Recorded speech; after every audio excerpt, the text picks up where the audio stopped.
kemajuan iptek terhadap NKRI. Ilmu pengetahuan teknologi atau iptek terus berkembang seiring berjalannya waktu.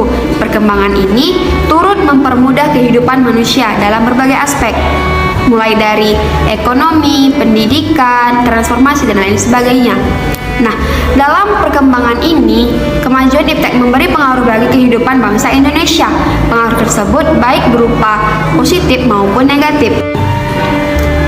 Pengaruh positif kemajuan iptek terhadap NKRI.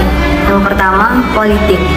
Contohnya, meningkatkan hubungan diplomatik antar negara dan memperluas hubungan kerjasama antar daerah serta tercapainya informasi dan berita tentang politik dengan cepat. Yang kedua, ekonomi. Contohnya, mempermudah dan memperlancar kegiatan distribusi barang, mempermudah konsumen untuk memenuhi kebutuhan, serta terbukanya pasar internasional bagi hasil produksi dalam negeri.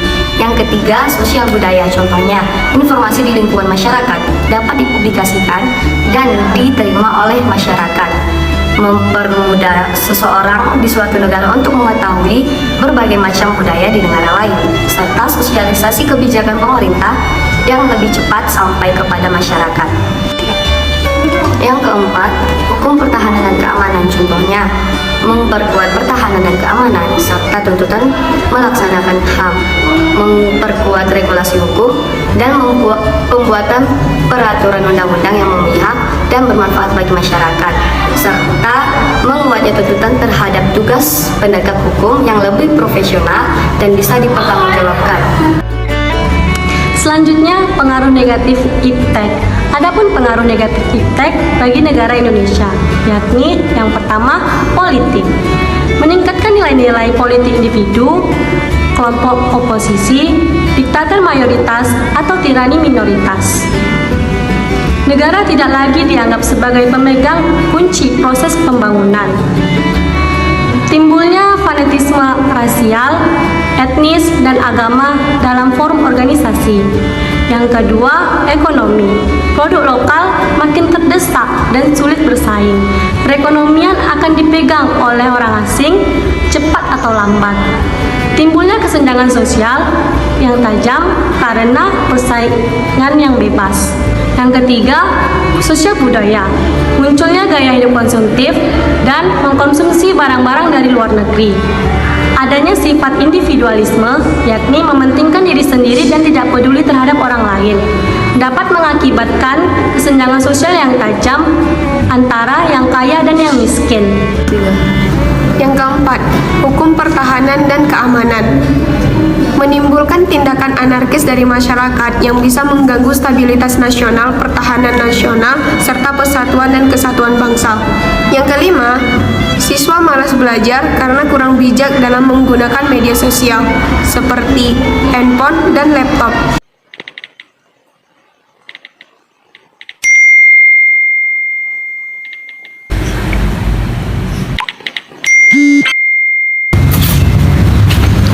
Oke, OTW. Lah, ternyata nggak ada. Oh iya, pakai aplikasi Grab aja.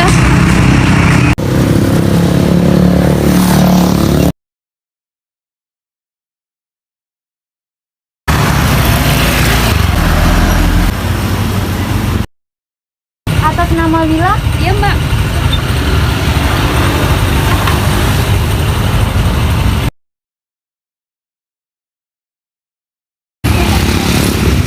Udah, Kak. Udah, Mbak.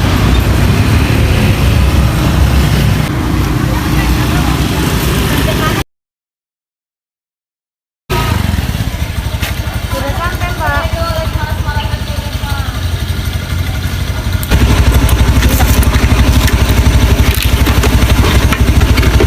Udah saya bayar ya, Mbak? Ya, makasih, Mbak ya.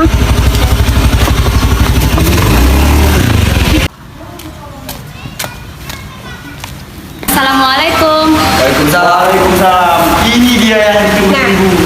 Ini ada tugas matematika. Kamu tulis jawabannya plus caranya, terus disilang dan kerjakan sampai selesai.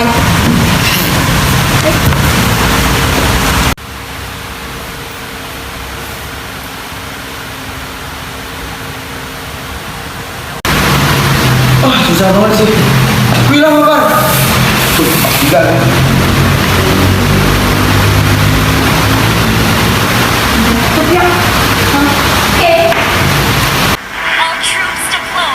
Kamu lah,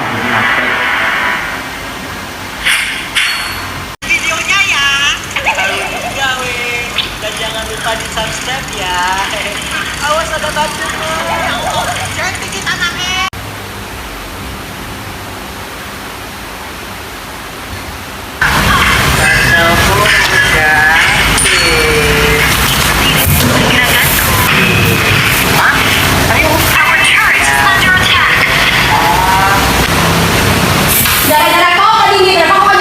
kan bukan aku aja orang yang main. Ya Jin, kau yang main tadi. Kamu ikut main. Makanya kalau udah kelompok tuh jangan main game. Kenapa aku cuma salah? Udah. Kita kerjain lagi. Nanti kita bujuk nilainya. Kejar kau nih. Ayo kerjain.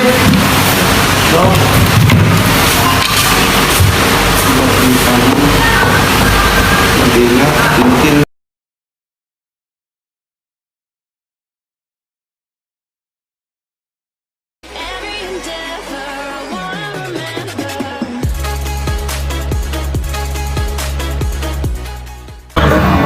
dinamika persatuan dan kesatuan dalam konteks NKRI.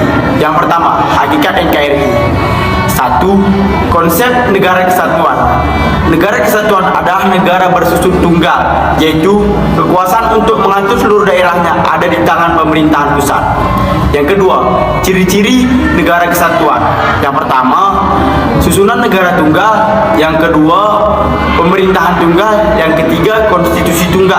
Yang keempat, hanya memiliki satu kepala negara dan satu dewan menteri. Yang kelima, pemerintahan pusat memiliki kekuasaan dan kewenangan untuk memberi atau menetapkan kekuasaan kepada pemerintah daerah.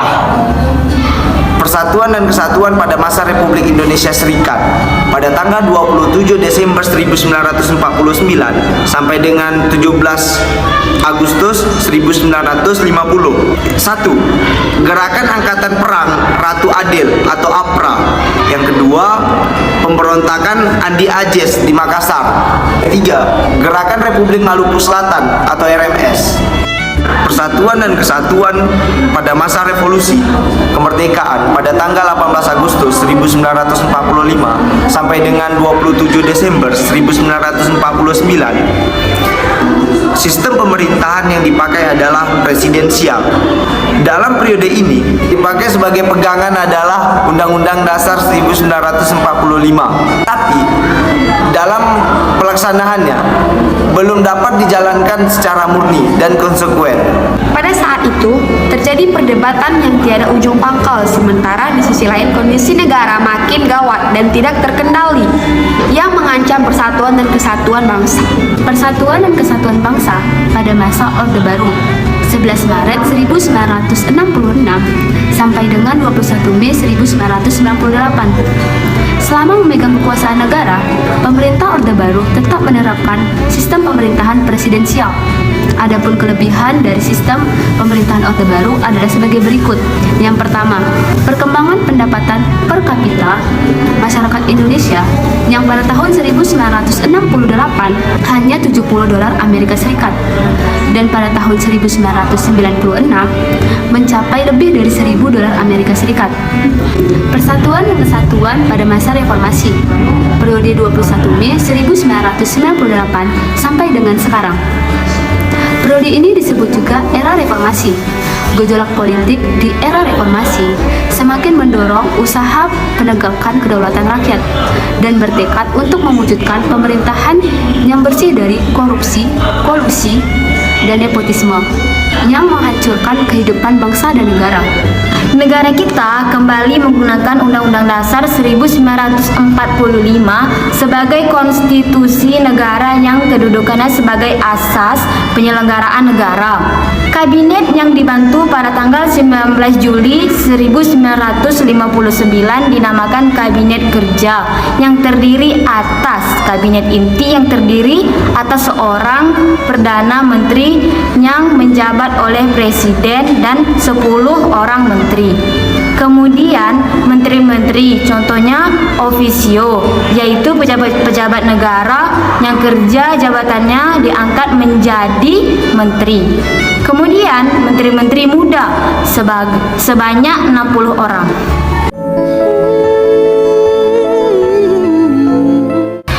Saudaraku, saya Indonesia bukan karena pilihanku, tapi itu takdirku. Saya Cina. Saya Muslim. Saya Nasrani. Saya pribumi. Saya punya agama. Saya Indonesia. Kehadiranku tidak pernah untuk mengancammu. Tanah ini diizinkan untuk diinjak oleh perbedaan. Perbedaan budaya, Perbedaan warna kulit, perbedaan kepercayaan. Jadi, jangan dekat aku dengan paksa, tapi terima aku dengan rasa. Saya menolak untuk diam. Ketidakadilan yang dibiasakan. perlakuan yang dibedakan, Itu tidak pernah dibenarkan. seolah menyalahkan sang pencipta perbedaan. Tunjukkan mukamu, wahai pemimpin-pemimpin congkak yang merasa setara dengan Tuhan. Kehadiranmu hanya dibutuhkan untuk Tapi camkan ini, kami akan berdiri membela saudara-saudara kami yang teraniaya oleh kaummu. Kesadaran ini sudah lama tertidur pulas. Bangun. Ayo bangun. Dengarkan suaranya. Di mana mayoritas bersatu dengan minoritas dalam rasa solidaritas. Saya Indonesia. Bersatu kita teguh, bercerai kita runtuh. merah putih buat sampai akhir. Saya Indonesia. Kami Indonesia.